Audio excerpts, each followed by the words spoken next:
This week feels like one of those weeks where there is so much news going on, but we have got an awesome show planned and a very, very special guest coming on. So let's get this unpacked. Terry, roll the clip.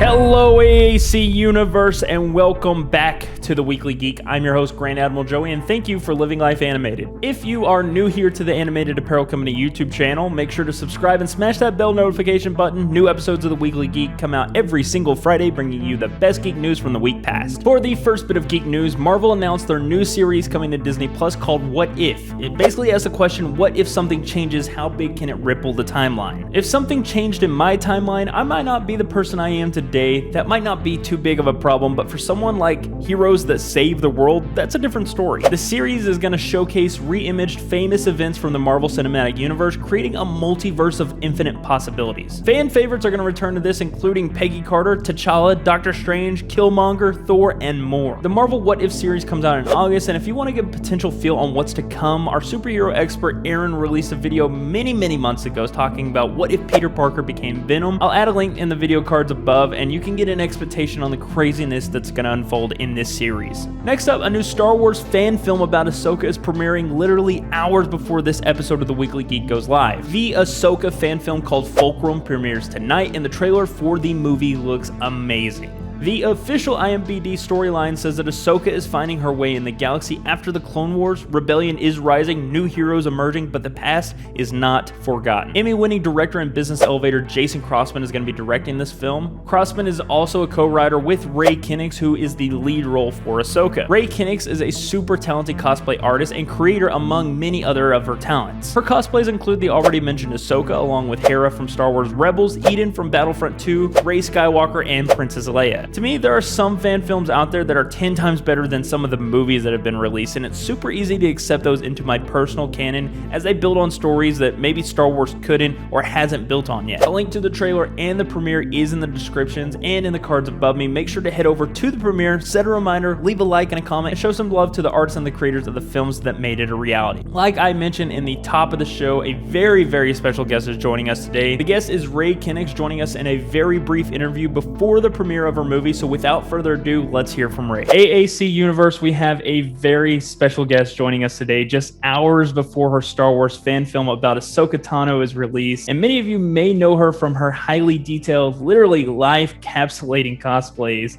But if you don't know her, then it's my honor to introduce to you Ray Kinix to you here today. Ray, thank you so much for joining us just literally hours before your film comes out. Thank you so much for having me.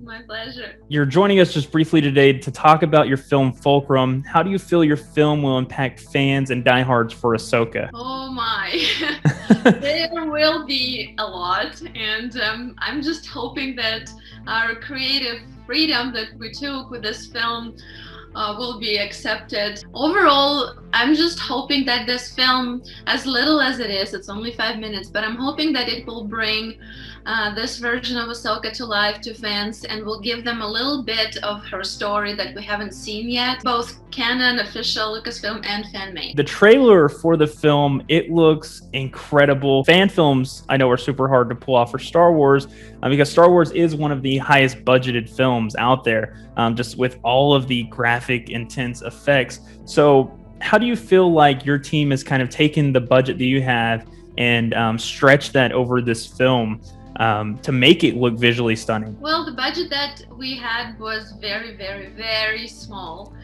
and all of that came out of my pocket. So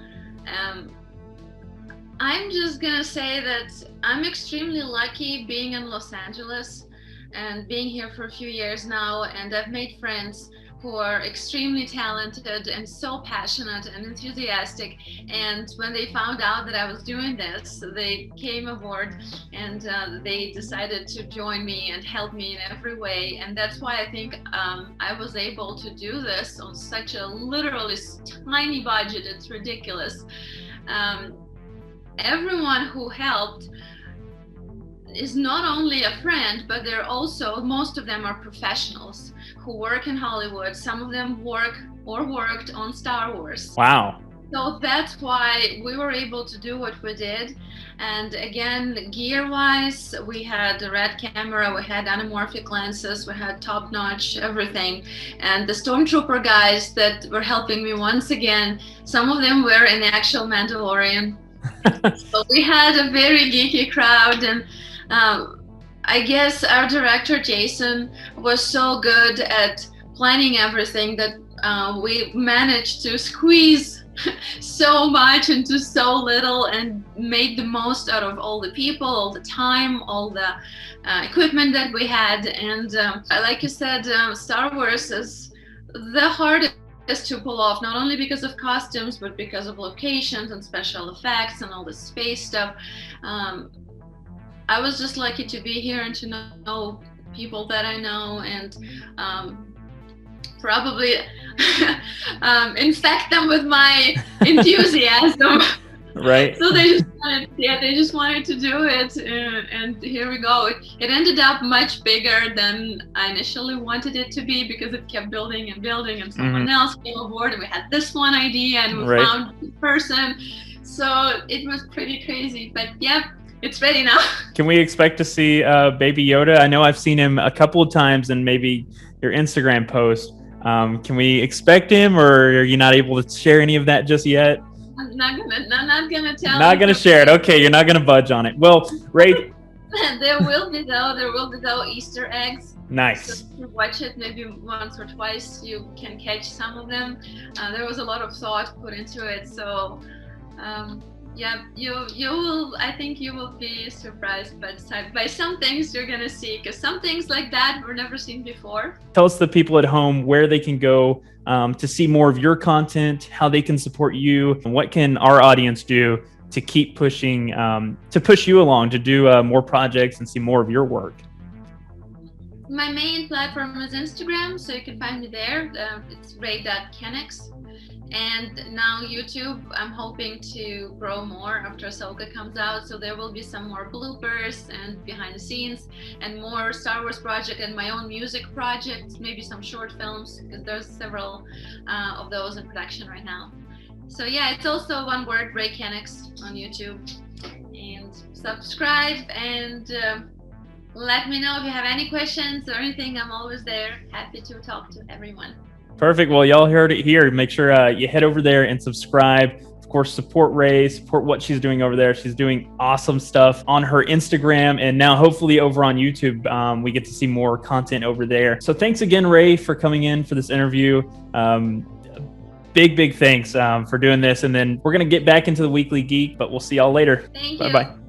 Another big thanks to Ray for coming onto the show to talk to us briefly about the film. She was so generous to do the short interview with us, and Ray will be returning next week for a more lengthy interview where we can talk about the film, answer some of my questions about the production, and if you have any questions for Ray, leave them in the comments. We'll try to go over them in the interview. If you are a YouTube creator or just a fan of the Weekly Geek and want to come onto the show, reach out to Animated Apparel Company on any social channel, or simply leave a comment below and let's coordinate a date to get you on the show. Now let's take a moment to pay some bills to help keep the lights on this place. So head over to animatedapparelcompany.com right now, get all of your official licensed nerdy merch, including anime, comics, 90s cartoons, Marvel, DC, Star Wars. We've got it all. A link to the site is below for all of your fully licensed merch. This week's Weekly Geek product is our Wonder Woman Light Up Backpack. This Light Up Backpack is not only for style, but for function, as this backpack lights up and has a rechargeable battery supply, so you can keep all of your belongings safe and charge your devices on the go. Go grab this backpack while it is still in stock using the offer code WeeklyGeek to get 30% off. Yes, it's true. The Pokemon community,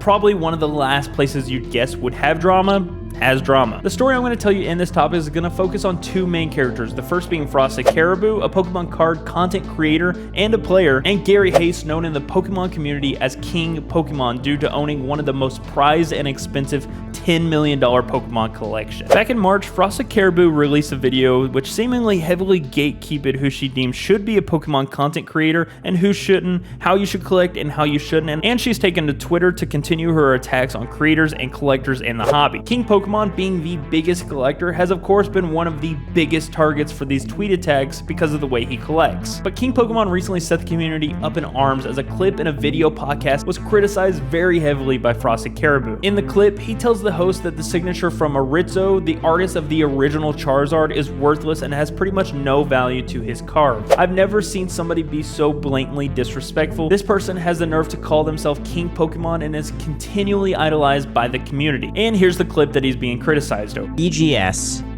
10 signed. Yes. Wow. In this case, the signature means very little. Yeah. Arita, who did design that Charizard, and it's signed on the case, not the card. Right. I mean, never would you let him sign that card, because that's extremely special. Wait, who signed this? Arita. Artist of this Mitsuhito. card. Yeah, the artist. Yeah, but which in a lot of cases, that's a big deal. But this card is such a big deal, his signature means nothing. Yeah, I'm tempted to take it off of there.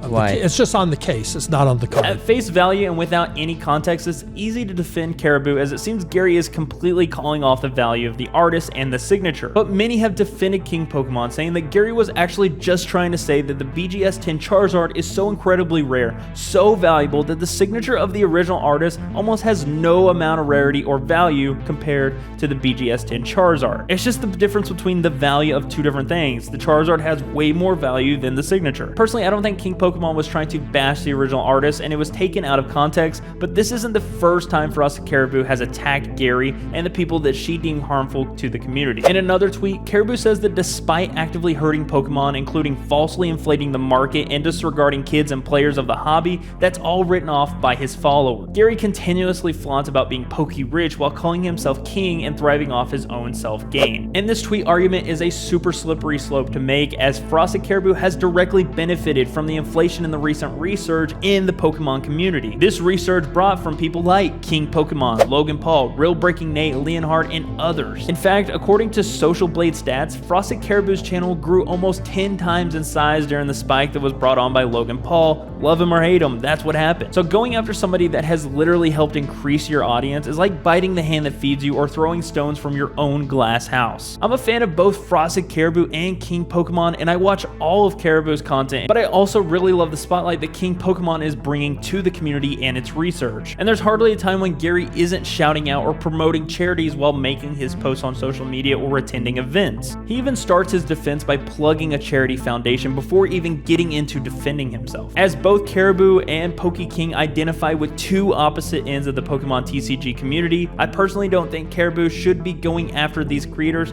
or worse, hold the keys to the hobby. I say let collectors collect, let creators create, let players play, let sellers sell, or even scalp the demand for the cards. And having different visions of the hobby is what the hobby is all about, and coming after somebody for their views of the hobby is just wrong. But let me hear from you. Do you think Pokemon should be viewed through the same lens that Caribou does? Do you think that King Pokemon and other creators are hurting the community? I'd love to know your thoughts in the comments. And last, we are getting a very, very disappointing Nintendo Switch Phase 2 game with very small upgrades, including a 7-inch screen, improved speakers, upgraded kickstand, called the Nintendo Switch OLED. The OLED model will be priced at $300 this holiday season, just $50 more than the original Switch, and you can bet that I will not be buying one. Big disappointment, and that's all I've got to say about it. And that's going to be all for this Weekly Geek episode. Let me know in the comments what your thoughts are on these topics, as I'm really interested in hearing from our AEC universe. Another big thanks to Ray Kinnix for coming onto the show, and make sure you check out the premiere while it goes live, or if you're seeing this video a little bit later, then make sure you go watch the film right now. If you want to check out some of our most recent content, Ash just dropped a video about her top 5 sad animes that'll make you cry, and I recently reviewed the newest Bad Batch episode. We've got that and a tons more, so make sure you subscribe. I'll see you all in the next Weekly Geek. Bye!